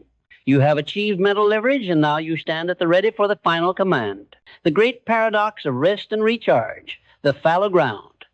You have achieved mental leverage, and now you stand at the ready for the final command. The obsessive chaser, driven by fear and the relentless need to acquire, is incapable of true rest. They confuse rest with stagnation, and they view stillness as a threat to their forward momentum. Their weekends are a nervous flurry of low-value activity. Their sleep is often shallow and anxious, and their holidays are merely a change of scenery for their internal tension. They treat their mind and body as machines to be perpetually exploited, leading inevitably to burnout, diminished returns, and the catastrophic failure of their creative imagination. The master, operating with the certainty of the law of cosmic habit force, understands the profound strategic necessity of deliberate rest and focused recuperation. They know that the subconscious mind does its finest work when the conscious mind is deliberately taken offline. This is the paradox of the fallow ground. A field must lie unused for a season for the soil to replenish its nutrients and yield a richer harvest. The mind is no different. Rest, for the person of purpose, is not a sign of weakness. It is a strategic, non-negotiable component of organized planning. It is the period when the subconscious mind takes the massive influx of specialized knowledge, the chaos of daily challenges, and the emotional voltage of the definite chief aim, and synthesizes them into the breakthrough idea, the flash of the sixth sense. Look at the great thinkers who made it a ritual. Albert Einstein found his clearest insights during long walks. Winston Churchill mandated afternoon naps, believing they doubled his productive hours. They were not merely taking breaks. They were optimizing the conditions for creative imagination to function. This deliberate recharge requires the discipline to completely disconnect from the obsession. It is not enough to stop working. You must actively engage in activities that bring profound, non-work related joy and stillness. This might be nature immersion, placing yourself in environments free from the commercial noise that fuels the superficial obsession, harmonizing relationships, investing intentional, present time with your loved ones, reinforcing the non-financial value that anchors your purpose, creative expression, non-business related, engaging in a hobby, music, art, reading for pleasure that uses a different part of your brain and replenishes the well of imaginative energy. The key is that this rest is guilt-free. Because your efforts are governed by an organized plan and driven by unbreakable belief, you know that the time away is not a deviation, but an essential investment in the quality of the next phase of execution. The obsessed man returns to work feeling tired and resentful. The creator returns to work feeling energized, clarified, and often with the very solution he was previously wrestling with. You must stop fearing the silence and the space. The greatest creations in human history were born not from the noise of the marketplace, but from the quiet conviction of the solitary mind. Honor the fallow ground. Treat your recovery not as a reward, but as a tool of power. This final balance ensures the sustainability and joy of the long journey, making the success you command not just massive, but whole. The unwavering compass, the ethical dimensions of power. The entire scaffolding of organized planning, mastermind, and specialized knowledge is built for this instantaneous window, the moment of absolute clarity fused with absolute necessity. This is when the opportunity presents itself, the market pivots, or the necessary resource becomes available, and you must act with an intensity and speed that leaves the superficial chaser paralyzed in the dust. The power generated by this disciplined system, by the unification of all these forces, is immense. And power, unanchored by a higher moral compass, is the most dangerous force in the universe. The obsession with money, status, and possessions is the manifestation of power without principle. It is the ego unleashed, creating wealth through extraction, manipulation, and the exploitation of the weak. I recognize this critical necessity. The attainment of wealth and success must be governed by a moral framework, the practice of absolute justice and fairness in all transactions. This is not a soft philosophical footnote. It is a strategic imperative. If your definite chief aim involves enriching yourself at the expense of others, if your organized plan requires deceit, or if your mastermind alliance is built on a conspiracy of financial manipulation, then the very cosmic habit force you are attempting to program will eventually and inevitably turn against you. This is the law of karma applied to business and ambition. You cannot build a lasting monumental success on a foundation of moral rot. The structure will collapse under its own weight and public scrutiny. The ethical dimension is not a philosophical nicety. It is a strategic necessity. Why did the empires built by the true giants, the Carnegies, the Fords, the Disneys, endure? While countless robber barons and swindlers vanished into obscurity, their fortunes dissolved. Because the enduring organizations were ultimately built on a product or service that delivered genuine, massive value to humanity. Their purpose, however self-serving in its motivation, had a positive, constructive, external effect. They traded fairly. They built for the long term. They were not engaged in quick, manipulative grabs. The obsession with superficial wealth is the pursuit of short-term profit at the cost of long-term integrity. This leads to a life of perpetual defense, fear of exposure, and the inevitable destruction of trust, the most valuable form of capital. The commitment to purpose, however, is the pursuit of superior service that automatically generates profit as its measure. This creates a life of proactive creation and unbreakable trust. You sleep soundly not because your assets are guarded, but because your conscience is clear and your actions are aligned with the principles of universal fairness. The man of true power must adhere to the golden rule not as a slogan, but as a governing operational principle. Ask yourself, before every major decision, if this action were applied universally, would it build a better world or a worse one? If the answer is the latter, the action must be instantly discarded, regardless of the potential short-term financial gain. This ethical discipline is the final safeguard against the very obsession we seek to defeat. It ensures that the power you command is constructive, not destructive. It ensures that your focus remains fixed on creation and service rather than extraction and exploitation. The purpose is pure, and therefore the pursuit is unstoppable. The final crucial stage is the recognition that this entire system is designed not for the external world, but for the elevation of the internal spirit. You started this journey asking a question laced with cynicism. Is your life nothing more than a highly produced, wildly expensive commercial for a product you don't even believe in anymore? The answer now, forged in the furnace of discipline and purpose, is a defiant, unshakable no. You have seen the mirage of the golden cage. You have dismantled the lie that fulfillment can be bought, driven, or worn. You understand that the obsession with the external money, status, possessions, is merely the symptom of a mind that has forgotten its own infinite power. The secret is not in what you get, but in what you become.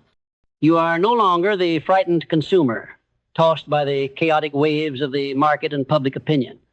You are the master architect, standing on the unshakable foundation of your definite chief aim. You have built the ultimate fortress of the self. You possess the unbreakable belief forged by autosuggestion and faith. You command the specialized knowledge that makes your contribution indispensable. You leverage the mastermind alliance, a synergistic, unstoppable force of collective genius. You execute with the decisiveness born of organized planning and the perseverance that makes failure merely a data point. You are powered by the transmuted emotional energy that has turned base desire into spiritual rocket fuel. You listen to the quiet, infallible counsel of the sixth sense, receiving the answers that the rational world cannot provide.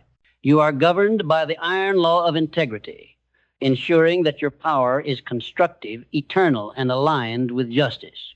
Every single principle, from the white-hot desire to the law of cosmic habit force, is now fused into a single, cohesive, self-sustaining system. You are not chasing wealth. You are radiating the frequency of creation. The money, the resources, and the influence are now simply the automatic magnetic response to the undeniable value of the service you command yourself to deliver. The ultimate measure of your life is not found in your accounting ledgers, but in the indivisible alignment of your thought and your action, the spiritual wealth of your own mastered potential. So now, let the past die. Let the fear of lack dissolve. Let the desperate need for external validation fall away like dust. You have paid the price of knowledge. You have forged the covenant with your subconscious mind. You have seen the truth. Your greatest asset is not in the bank. It is in the absolute sovereign command of your own mind. This is your moment of absolute commitment. Look at the specific, detailed, terrifyingly bold, definite chief aim you have committed to paper. Feel the white-hot desire surge through your entire being. Feel the conviction of your mastermind supporting your back. Feel the effortless pull of the cosmic habit force waiting to take over. And now speak the final unshakable command to the universe and, more importantly, to the highest, deepest, most powerful part of your own soul. Go forth. Let your life be the living proof that the power to achieve monumental success, to build an immortal legacy, and to command ultimate freedom was never found in the desperate, exhausting chase for money, status, and possessions. The power was always irrevocably within you. It was simply waiting for you to command it into existence. Act. Now, your destiny is not a wish. It is a command. And you are the only one who can give it.